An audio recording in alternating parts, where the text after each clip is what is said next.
beautiful day dawned the following morning, possibly even calmer than the previous.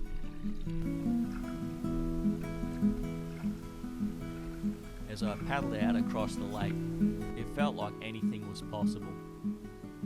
There was even occasional open water surface activity this morning.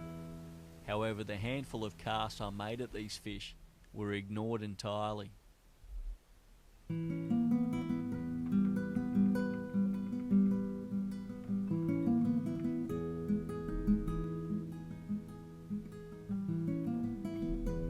I put ashore at another stretch of shoreline on the paddle out that morning. Again, there were a few fish here, but they wanted nothing to do with my range of flies here either.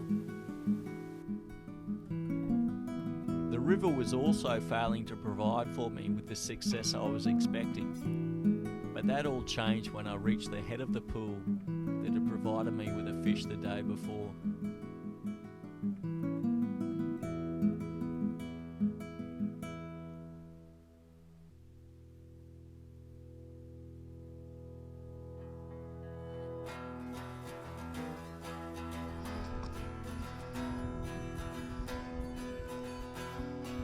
Much to my surprise, this time it turned out to be a rainbow.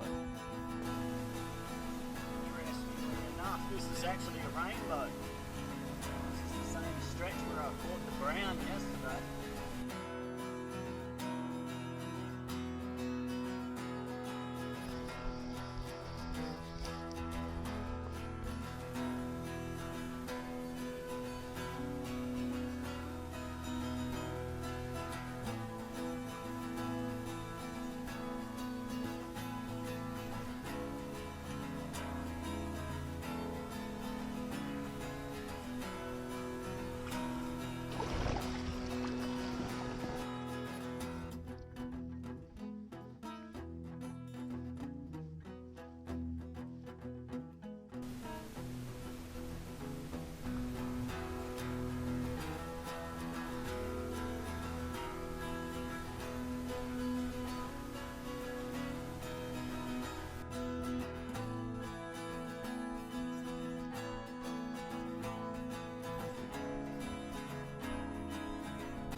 It had been a great couple of days here, but it seemed to me that any chance of further success was somewhat limited.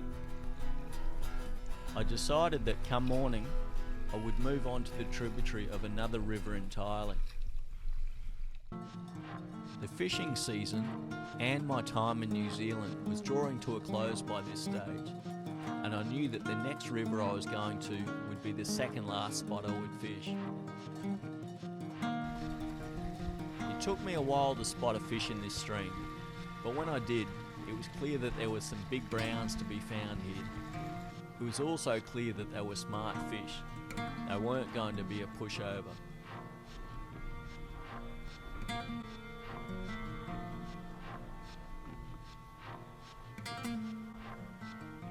I lost track of this particular fish while stalking and presenting a fly to it, but we would meet again before the day was done. Persevering with dry flies all morning, it was at the head of a long pool that one of these wily brown trout finally let its guard down.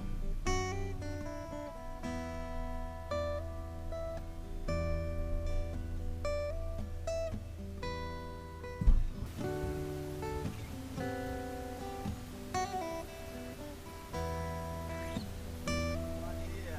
I just missed a little one in this pool, but dropped the point again, and a pretty good one's taken it. 8 pounds or so at least, I think.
Even though I could have happily turned back to camp after releasing such a beautiful fish, curiosity and the hope for one last fish pushed me on further upstream.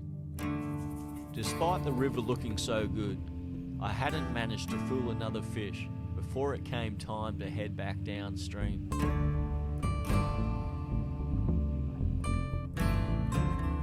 With the sun low in the sky, I spotted what I was certain to be one of the fish I'd stalked earlier that day.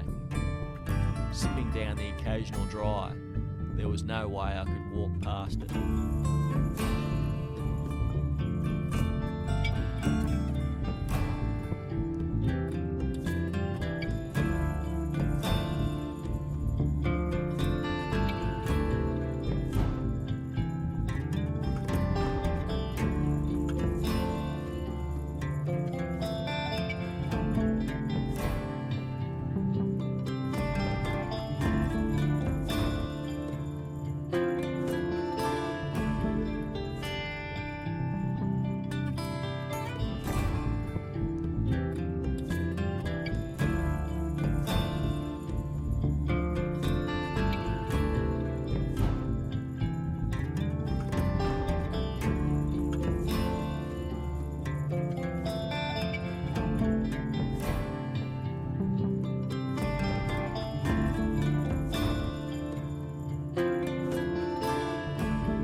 Finished for the day, but you can't walk past a fish that's rising.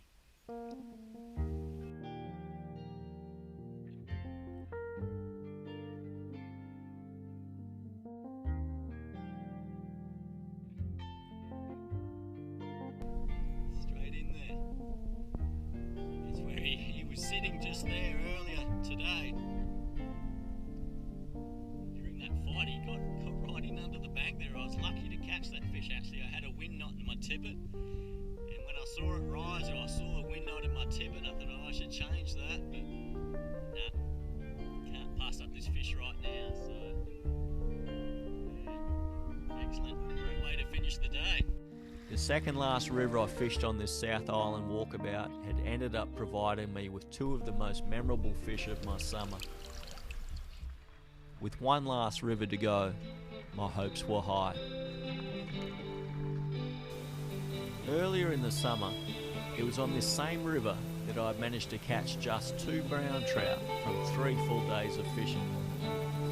Now late in the season, I was hoping the rainbow trout would be running in full force, and I gave myself another 3 days to get amongst them.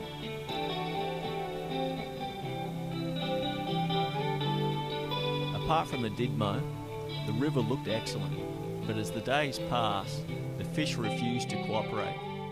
The grand finale I'd hoped for, of one drag-burning rainbow after another, never did eventuate.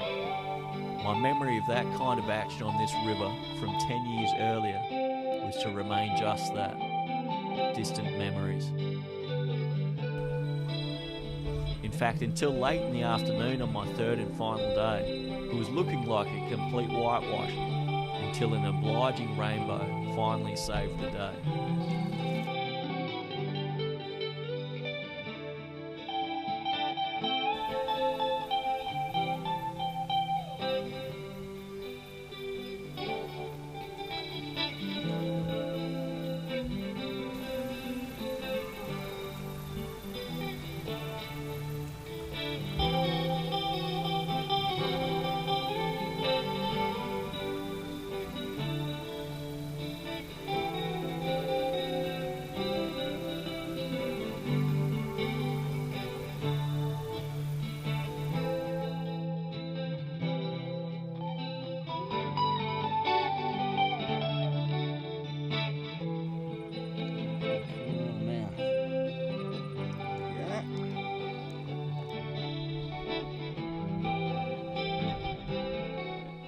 That's pretty much it for me here in New Zealand on this walkabout. The trees are starting to change colour. There's a little bit of early season snowfall on the mountains, and the trout season in most rivers is going to finish in a few days' time. Generally speaking, that fish also summarised the summer for me. I've been on this river for 3 days and it's been pretty hard work. I've only caught the one fish. It's a shame to see, but after being away for 10 years, New Zealand seems to be a little pushed to the limits as far as I can see. Borderline flogged, I hate to say. There's a lot of fishermen out there, there's way too many guides, and the agriculture is pushed to the limit. Some of the rivers that I used to fish as a kid, they're gone. Could be global warming, but if it is global warming, surely that means irrigating less and perhaps farming less. Maybe we all have to pay a little bit more for things, but at least that way the environment survives and future generations get to enjoy the fantastic fishing that New Zealand generally does have. Let's look after it and keep it as nice as it is today.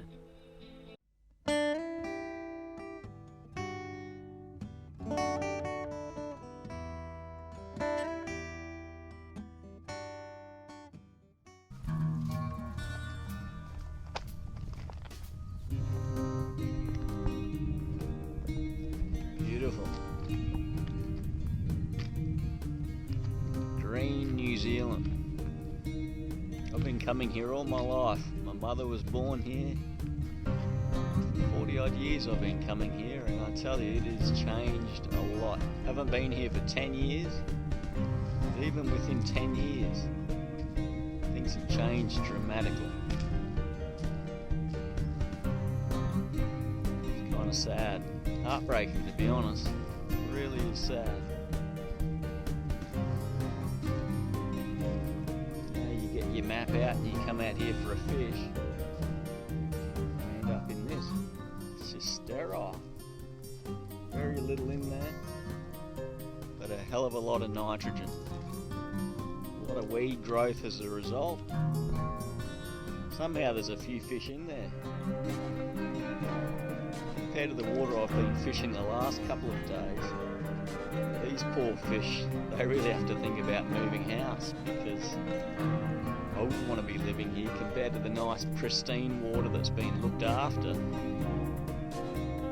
So much of it It's just not being looked after. As simple as that. Really sad. The thing that's making that the case is greed. Tourism, agriculture. If you don't think there's too much agriculture in New Zealand, then you're probably making money out of it. If you don't think there's too much tourism in New Zealand and too many tourists, you're probably making money out of it. It's as simple as that. Greed.